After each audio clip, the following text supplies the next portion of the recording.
Hey, what's up everyone? Morey Croson here, and we have a brand new video for today. It's going to be on how to use your arms during that initial movement during the start. I commonly see this as an air when somebody's first starting off. There's like that initial time period where you want to be very specific in really maximizing the force output within your arms and just making it so you have a clear understanding of exactly what that looks like. I think will really help you out. So as always, if you like the information, go ahead and click the thumbs up down below. Subscribe to the channel if you haven't already. And if you have any questions or comments or anything like that, go ahead and leave those down below and we'll get to those as soon as we can. We'll hop in the video right now.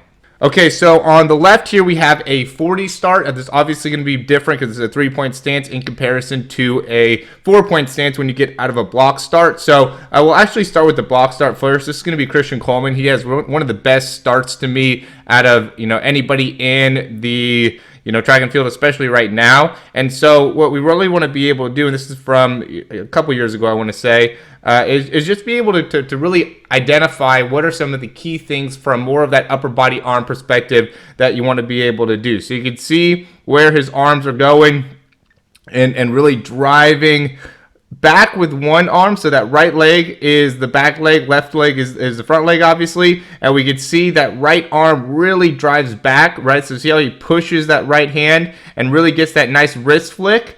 And as he flicks that wrist, he also drives that elbow all the way up. And then with the left arm, really drives that left arm and hand to make it so the hand gets up above the head, right? And I think that's an important point to get to, is like right here, we're in that triple extension. I know we're not talking as much about the legs, but we're in the triple extension with the arms, or sorry, with the leg. And then we're also getting that full range back with that back arm, all the way up and through with that front arm. And that really sets you up to be able to fully hip extend and get full range of motion through really your entire body. And it's really about being able to get to that position. I know right now we're going super slow motion, but we want to be able to get to that motion really fast, right? Notice where Christian Coleman's at in comparison to, the guy that he's kind of racing against, his training partner here.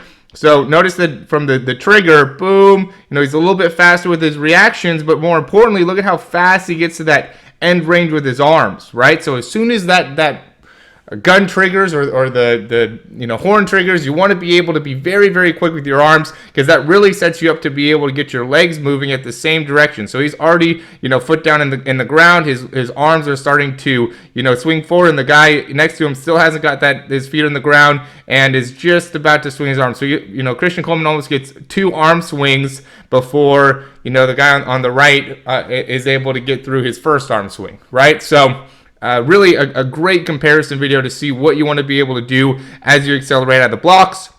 Now we'll look at Christian McCaffrey here on the left.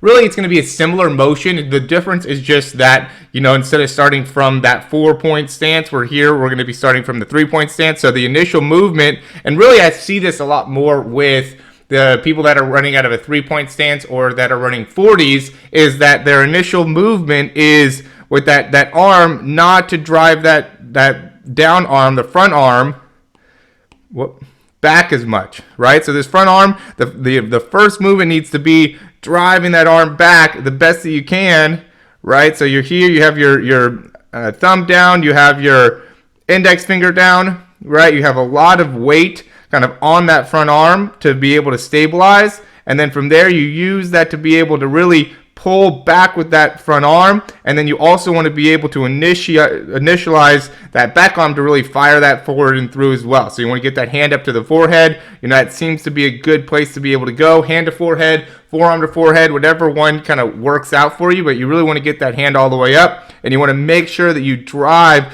that back arm all the way through. And again, that needs to be fast, because as soon as your legs start to cycle through, a lot of times now that foot contact time has a big influence on how you're cycling your legs, and so, or how you're cycling your arms. So being able to get that foot down quickly will be a product of how fast are you moving your arms, okay? And getting that front foot down, or that first step down, is going to be a very, very critical point in being able to make sure that you're able to accelerate through and get a quick start, which, if you mess up the start, it makes it very, very difficult when it comes to these short-term races, the 40, the 60, the 100, to be able to, adapt from that, or to be able to catch up from that. So, making sure that you are very comfortable with what you're doing out of the start, and, practicing this and feeling what it should feel like is, I think, something that I highly, highly recommend. I know me personally, I work on my starts at least 3-4 times a week just to make sure that I'm grooving in the actual technique, and I have a clear understanding of exactly what I'm trying to do, because even when I first start, if it's been, 2 or 3 days since I've started, the first couple starts are kind of a little bit, they're not as clean, right? They just don't feel, I have to go through, 5 or 6 of them before I really start to feel myself get back into my rhythm